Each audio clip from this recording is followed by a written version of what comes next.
Bismillahirrahmanirrahim. Bonjour chers collègues.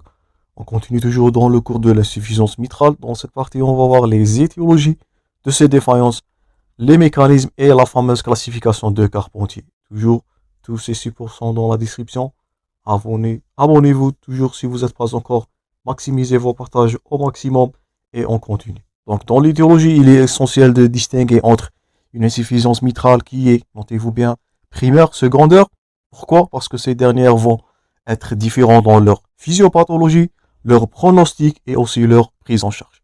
Donc une insuffisance mitrale aiguë, comme vous avez vu, bien comme on avait dit toujours dans toute valvulopathie, le corps, il n'a pas du temps pour s'adapter.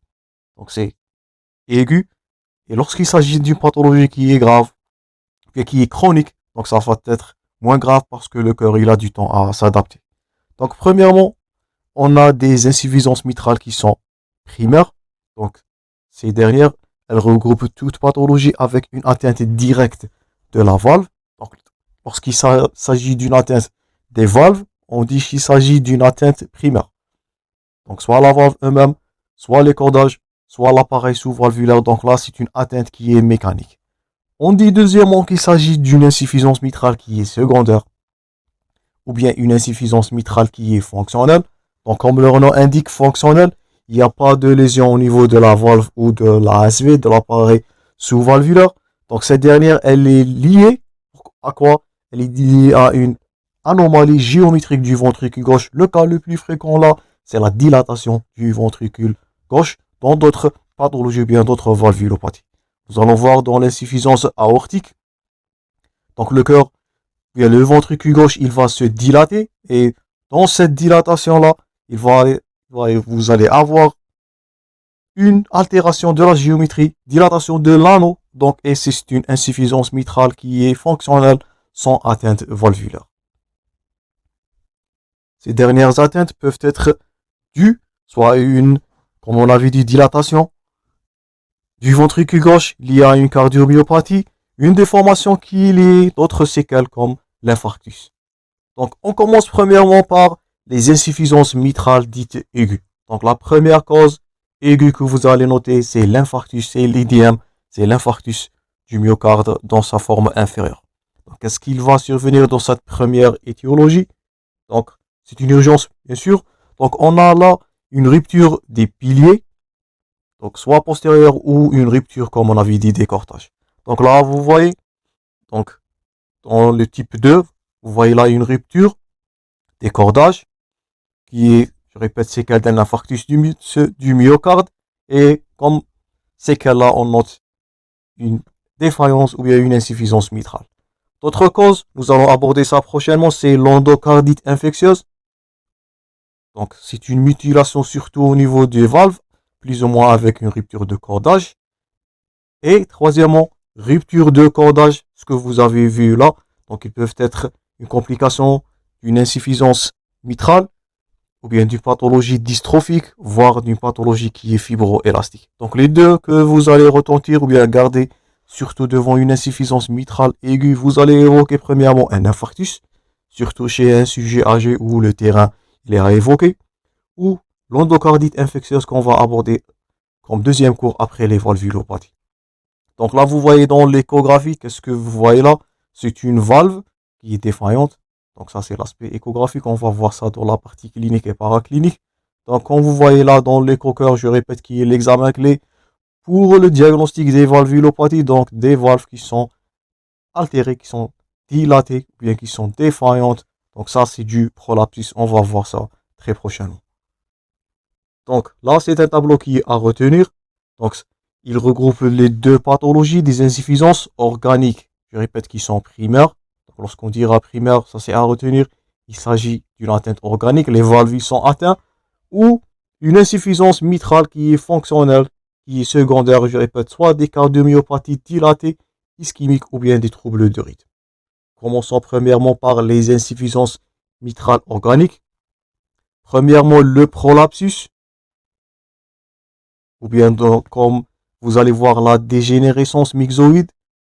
Cet aspect-là peut être retrouvé, ce que vous voyez à droite dans l'écho-cœur peut être retrouvé dans la maladie de Barlow. Donc si on vous pose la question, citez-vous des causes bien des étiologies d'une insuffisance mitrale aiguë, je répète, organique.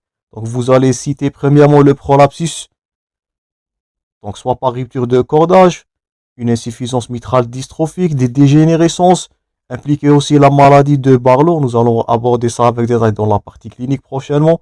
Les dégénérescences fibroélastiques avec une rupture de cordage.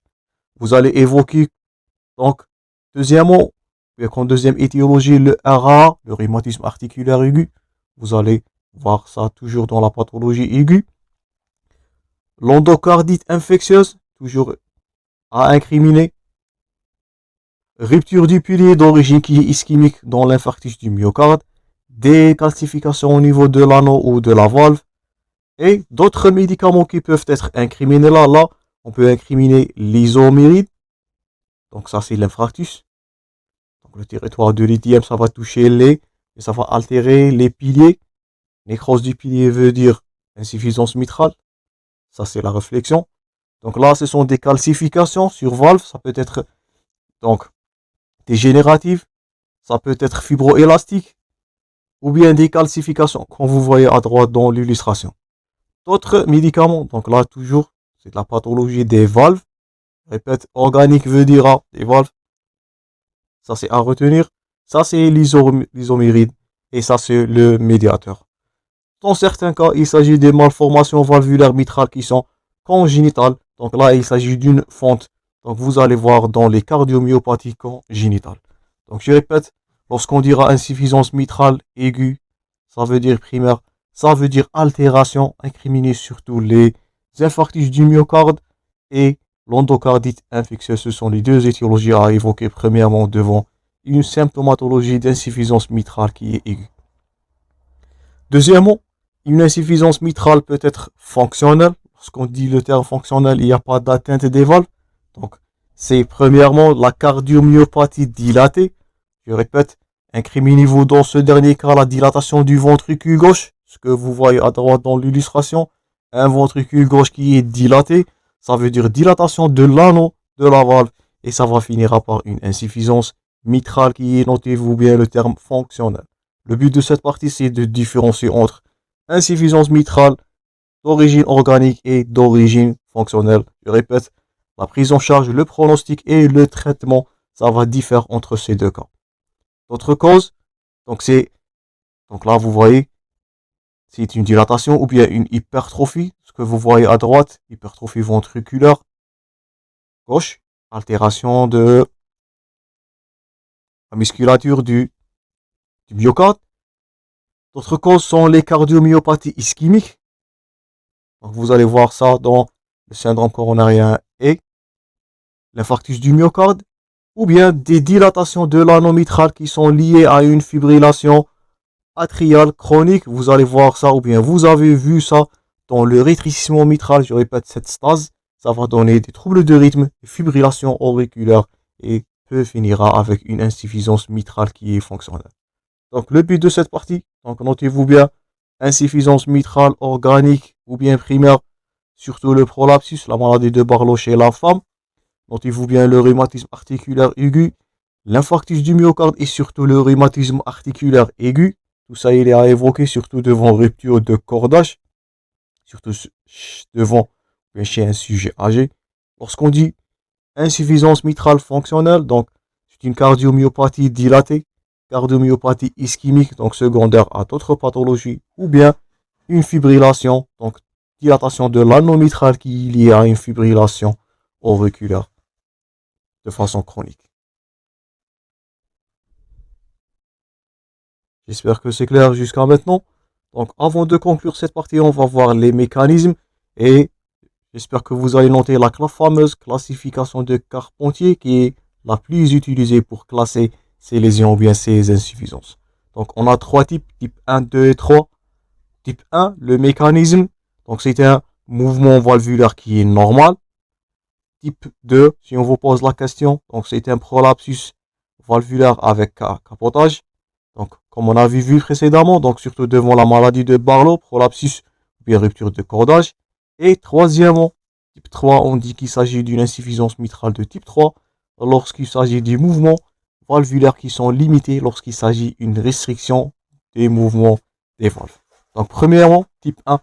Donc, vous avez des valves avec un mouvement valvulaire qui est normal. Donc, où se situe la pathologie? Donc, soit c'est une dilatation de l'anneau, ou bien c'est une perforation valvulaire. Donc là, dans ce premier cadre, quelles sont les étiologies ou bien les causes que vous allez incriminer? Donc pour dilatation de l'anneau, surtout, je répète, la fibrillation atriale, secondaire, ou bien dilatation, je répète, du ventricule gauche. Donc là, si on vous pose la question type 1, donc c'est une insuffisance mitrale qui est fonctionnelle. Ou bien le deuxième type, une perforation valvulaire. Donc surtout, elle est retrouvée, notez-vous bien, incriminée. La l'endocardite infectieuse qui est mutilante, qui va détruire, qui va causer la perforation des valves, bien des cuspides. Donc ça c'est pour le type 1. Pour le type 2, donc on a un prolapsus valvulaire avec capotage. C'est ce que vous avez vu précédemment dans les coqueurs. Donc soit c'est une rupture de cordage, là c'est purement organique, soit élongation de ces derniers, ou bien le troisième cas qui est le plus grave, une rupture du muscle papillaire des piliers qui est retrouvé devant quelle pathologie? C'est l'infarctus du myocarde que vous allez incriminer dans cette deuxième catégorie. Donc type 1, donc soit dilatation du ventricule ou bien de l'endocardite.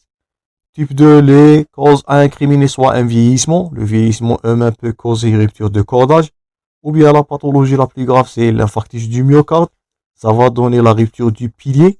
Nous allons voir ça. Ce sont deux prises en charge qui sont différentes, mais qui vont différer. Et troisièmement, donc, si vous avez une insuffisance mitrale avec des mouvements valvulaires qui sont limités, donc là, ce sont des calcifications, soit le rhumatisme articulaire aigu, donc ça va causer une restriction qui est systolo-diastolique, ou bien le type 3B, c'est une restriction qui est ischémique, et là, c'est une restriction seulement qui est systolique. Donc, trois causes, trois types dans la classification de Carpentier qui sont à retenir. Donc, type 1, mouvement valvulaire normal. Type 2, prolapsus, surtout l'IDM et le vieillissement rupture de cordage. La troisième cause, donc, soit de type rhumatismal lorsque cette restriction, elle est systolo-diastolique, ou bien de cause ischémique si cette dernière, elle est seulement systolique. Donc, ça c'est tout pour cette deuxième partie. Les points forts à retenir, ce sont les deux étiologies des deux insuffisances, dans sa forme organique primaire et secondaire, je répète, la prise en charge, le pronostic et l'évolution diffèrent. Et surtout la classification de Carpentier, souvent, elle est posée comme thème d'examen. Donc, mouvement valvulaire normal type 1, donc c'est souvent fonctionnel ou de l'endocardite. Deuxième type 2, qui est le plus fréquent et le plus grave, c'est l'infarctus du myocarde, qui va donner soit rupture de cordage, voire rupture de pilier qui est plus grave. Type 3, c'est chronique, donc soit d'origine rhumatismale ou bien ischémique s'il s'agit d'une restriction seulement systolique. Donc ça c'est tout pour cette deuxième partie, chers collègues. On entame la partie clinique prochainement. Donc toujours du bon courage dans vos préparations. Merci pour votre attention toujours et à la prochaine.